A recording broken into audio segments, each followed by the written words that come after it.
sau đây bông bông từng này chụp này mình nói tới đây mà ngày nay dương lên một hộp mấy bông bông này cứ slo một chu tray bật lại cho mỗi trôi gì mà dơ bông bông này trôi nhiều mà dướng xe chơi lọ tray bật lại bao dướng ní bật lại con ai dòng này khang đi với miên tôm so bao dướng kho xó con lực cái bở một chè nhờ lấy vô tray bật lại bao dướng từ liên sấn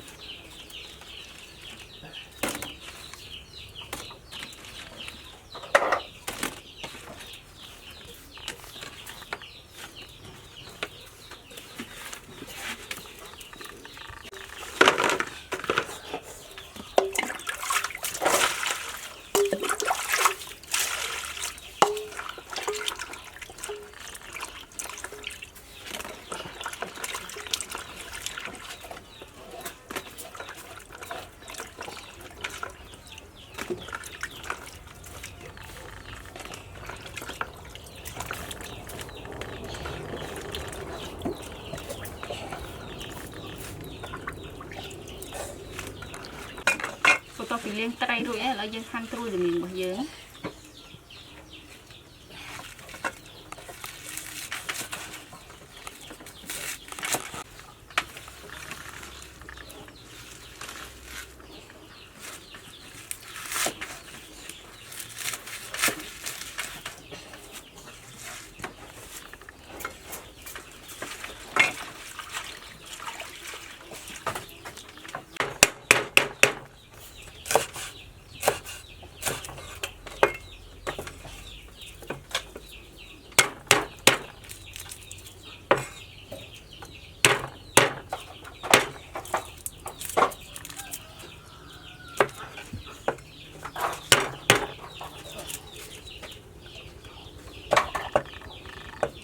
là dân đã thức slo mà dướng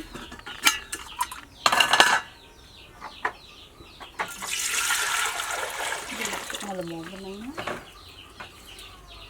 bạn được cây mông tâm một dướng trôi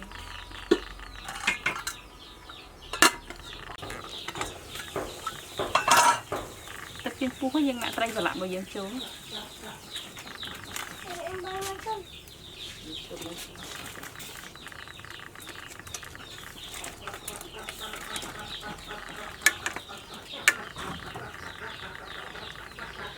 dương đã có so trốn bị chén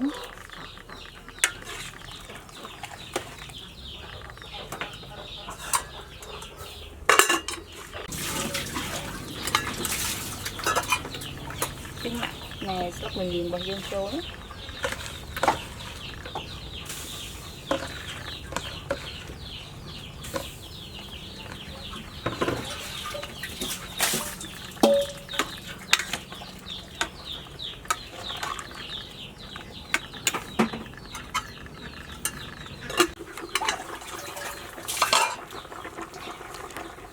rồi dương ăn cho anh nó con